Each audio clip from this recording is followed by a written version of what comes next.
It's John o'clock, motherfuckers.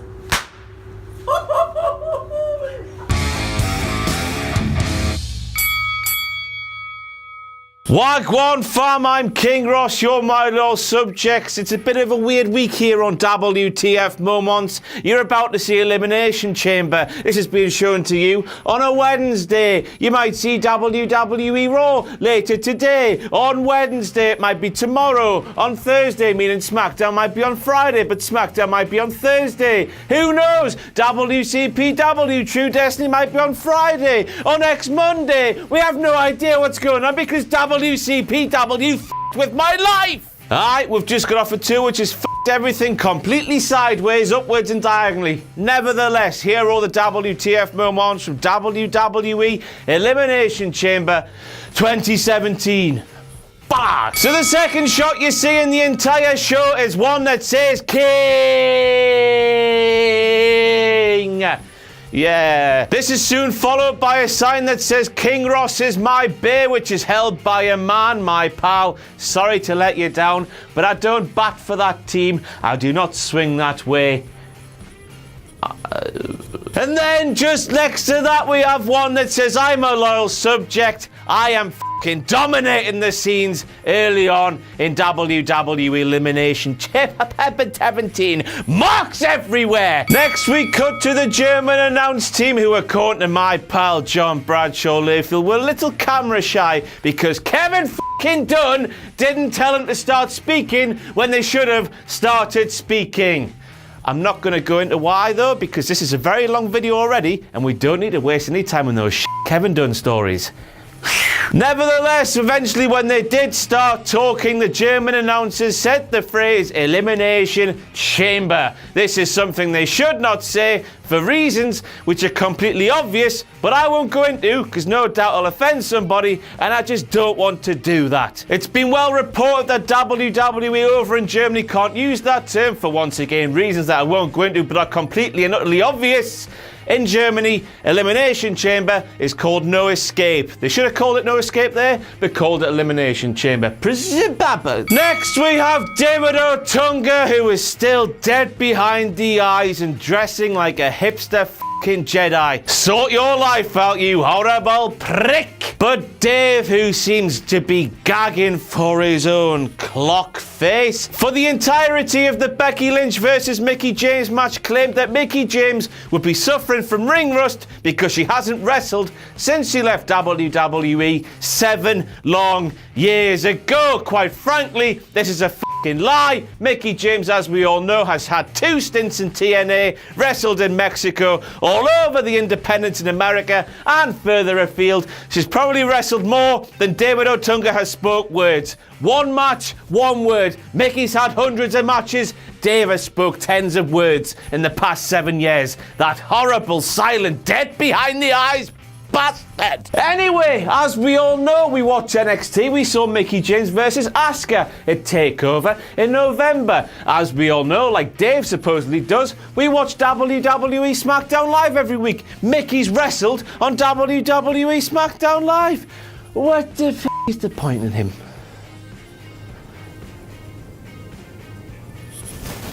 Mountain Law School, f*** off, Dave. It's John o'clock, motherfuckers, for the first f***ing time on Papa the Who. How the f*** can JBL get the name Kiptova right every time, but make a f***ing mess of Becky Lynch and Mickie James's names by saying Mickie Lynch? How the f*** can that happen? I'll tell you how, because Kiptova is the name of a big sweaty woman that JBL likes to have a Tommy tug over. While Mickie James and Becky Lynch, beautiful in their own right, seemingly don't tickle JBL's pickle. JBL's pickle.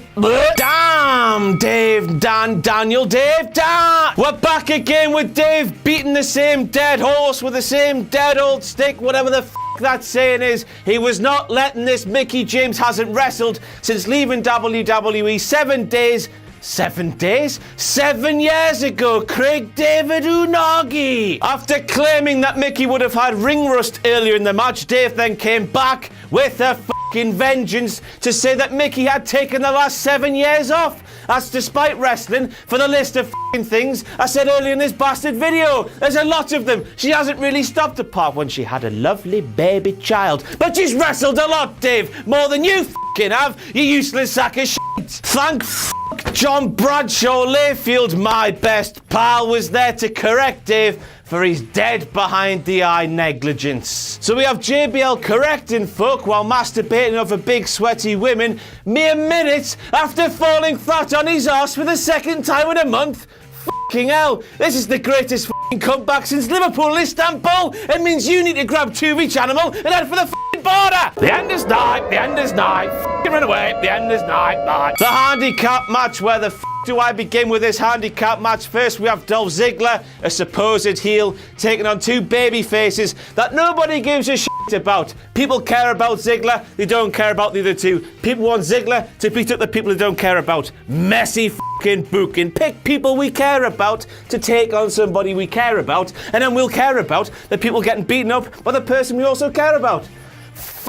All of this messy booking is resulting in Dolph Ziggler getting bigger babyface pops than he has, arguably, in the last 3 years. It's all a fucking mess. Then we have the dynamic of two baby faces taking on one heel. Surely it should have been flip reversed. Fuck you, Blazing Squad, you bunch of useless c***s. Yes, I still remember asking you on Twitter to join your sack of shit band, and you did that eyes thing and told us to f*** off, basically. I'm the only bastard that's keeping you relevant in 2017, you ungrateful set of bastards. But surely it should have been the other way around. We would have felt sorry for the babyface taking on two heels, not the other way around. In credit to Dolph Ziggler, he did all that he could. He made sure that it was 1-on-1, which meant that he couldn't look like a dick, because in reality, that's all he could have done to potentially win the match, because two superstars against one superstar, the two superstars are going to kick the one superstar's ass, aren't they? Aren't they? Logic! I mean, I suppose Kalisto was made to look valiant by hobbling his little pointless arse down to the ring once again, but then he forgot that he was injured, because as soon as he stepped between the ropes after a tag from Apollo Crews, he was flipping round like flippy shit, like he was 100% fit. It made no fucking sense. For the want of not trying to sound like an old-fashioned bastard, learn how to fucking sell Kalisto. It might fucking help you along the way. It was almost as if Kalisto was playing possum, luring Dolph Ziggler into a sense of false security. Whatever the that saying is, I don't know what I'm talking about. But then he just stopped pretending and kicked the out of Ziggler. Heel move by a babyface. A babyface no one cares about.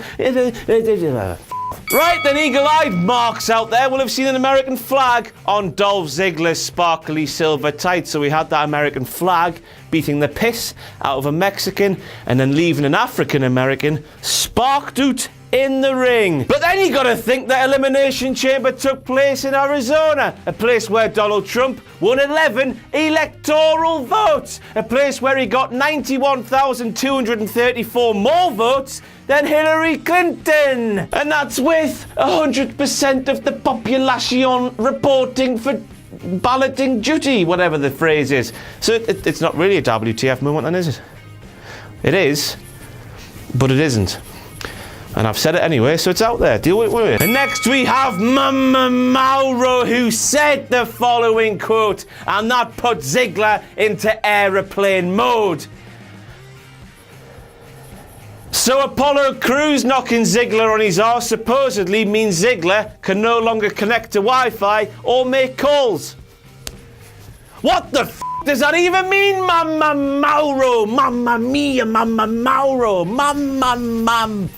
Next, we deal with the culmination of Breezango's part in the tag team turmoil match. Heath Slater hits what's supposed to be a blind tag to Rhino, even though Fandango is looking straight at the tag and clearly sees it. He rolls up Heath when Rhino's legal man, this allows Rhino to get into the ring, hit Fandango with a go and knock Breezango out of the match. WTF? How the f*** did Fandango miss that tag? When that image there shows he was looking clearly at it. Now, since Fandango has been reduced into complete nothingness over the past few years, any memories I have of his career or habits or any information have been repressed into the dark, unconscious part of my mind. Therefore, I don't have any explanation for it, apart from the fact that he too might masturbate over big sweaty women with JBL, which in turn, if you believe the media, would make him blind. Fandango likes big sweaty women. Fandango likes big sweaty women. Fandango likes big sweaty women. We're back with Mauro Ranallo once again, who once again called Elimination Chamber Hell in a Cell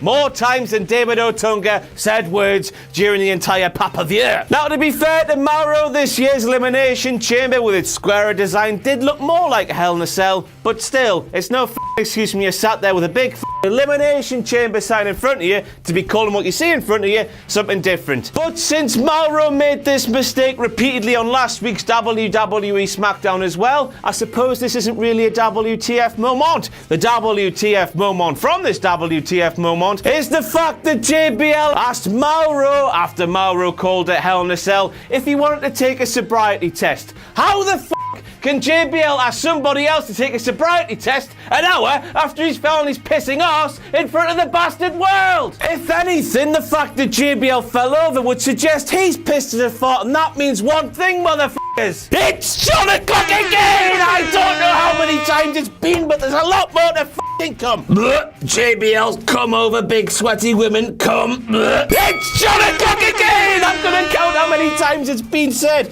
1, 2. This is the fucking hat trick. JBL told Mauro Ranallo that the Usos have been twins for a long time.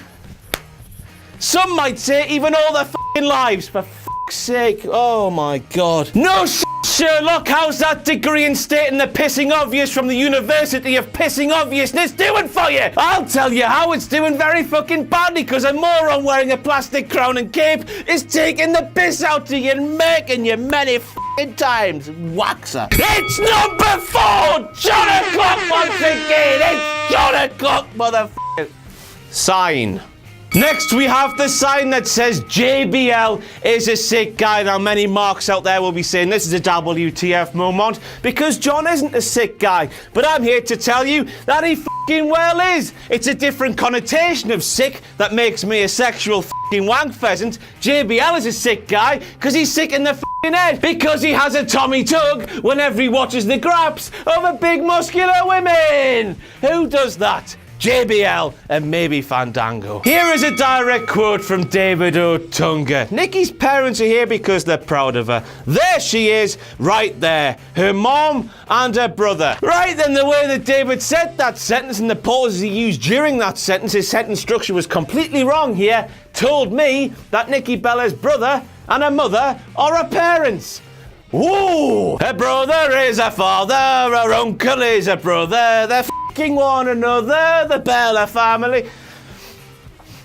I mean, of course they're not, but Dave's sentence there, the way it was said, go back and watch it if you don't believe us, would imply that, you know, dug a hole. Digging a hole, digging a hole. It's not f***ing true, man. Just get a lighten up, off. It's John O'Clock again, motherfuckers! Is it 5? Is it 6? Is it 7? There's a lot happening here. I can't keep up. A direct quote from JBL this time after the Natalia and Nikki Bella matchup. Absolutely nothing was settled here. Magulous, sweaty women. So we have JBL there pointing out directly as blunt as Emily Blunt. That's a person, isn't it? Emily Blunt. That we've just wasted 20 pissing minutes watching a fantastic brawl between two people that seem to legitimately f***ing hate each other for absolutely no f***ing reason. Well done, creative teams. I thought WWE SmackDown Live was better than this shit.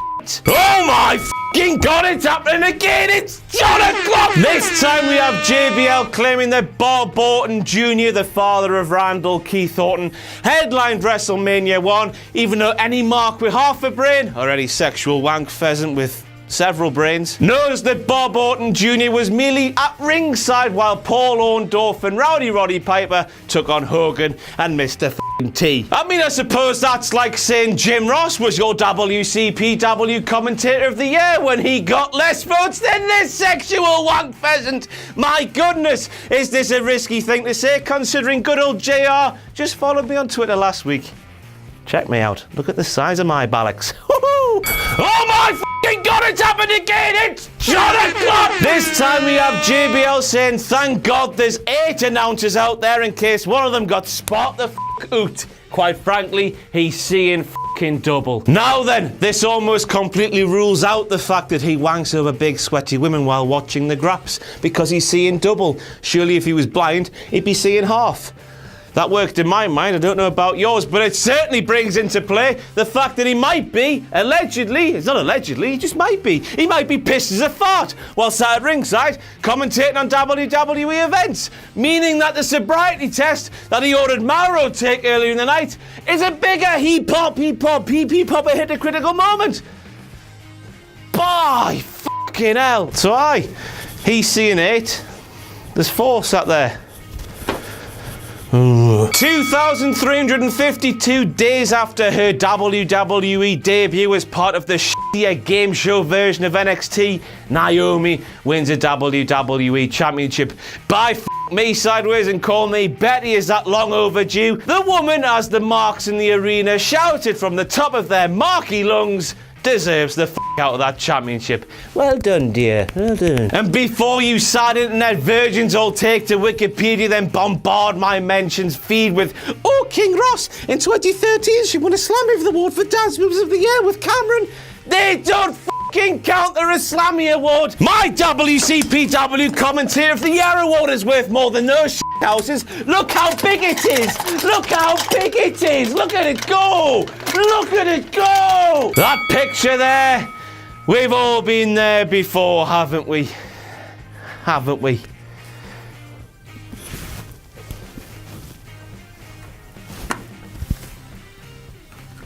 As we all know, Nikki Bella's tagline on all of her merch is fearless, so why the was she screaming at the top of her voice, get her away from me?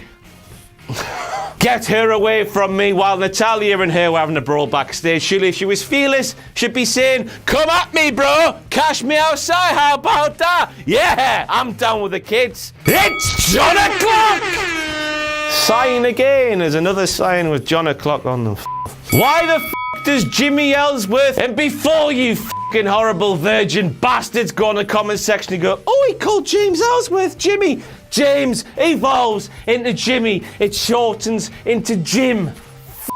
Anyway, why did Ellsworth have his wrist tape on when all he was going to do during Elimination Chamber was sit in that box eating popcorn with Carmella? That wrist tape. As we all know, that tape is applied to wrestlers' wrists just so they have something to grab onto in the culmination, the later stage of a match when all the arms and everything is all big and sweaty and they'll slip. But if you have that to grab on, you can do Irish whips and all sorts of shit.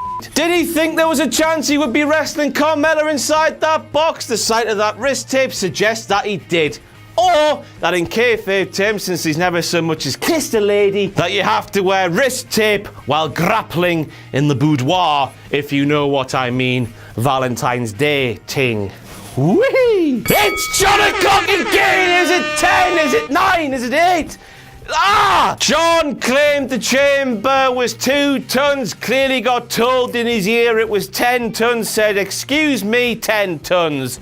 Oh! Here's a direct quote that many of the commentators used on the night. The steel is not like canvas. It does not bounce you back. It's a good f***ing job. They were taking bumps on the outside part of the chamber en masse, but this is not a good thing, and it's time to debut a segment that I have brought into my WTF Moments. It's time for this! Proving internet virgins wrong moment of the week. Having those horrible steel bits on the outside the cage replaced with mats is a fantastic thing because it means those inside the chamber can do more. We would not have seen spots like Cena being ripped off the side of the cage and then falling onto the outside bit where the mat was and shit like that if the mats weren't there. The wrestlers in the ring could do more, which means we got what is considered, in my head at least, the greatest Elimination Chamber match of all time. Those mats are a good thing. The wrestlers can do more. You should fucking think about it before going, oh, they brought mats in, they've taken it a bit of the way. The chamber is not the same. It's better. F off. And we end with a sight that we thought we'd never fucking see. Bray Wyatt with a WWE Championship. That's a WTF moment. Really, if you think about it, it's a shame that when they renamed it the WWE Championship, Bray Wyatt wasn't the champion, because then they could have said he'd eaten the world out of the WWE World Championship, the previous name of that belt. Fire! Jokes ready to ignite. Come on, light it up. This is my fight. And that's it! That's it for a late episode of WTF Moments from Elimination Chamber 2017. As I said, don't know when you'll get Raw, don't know when you'll get SmackDown, but it'll happen sometime this week. WCPW. I forgot to say W.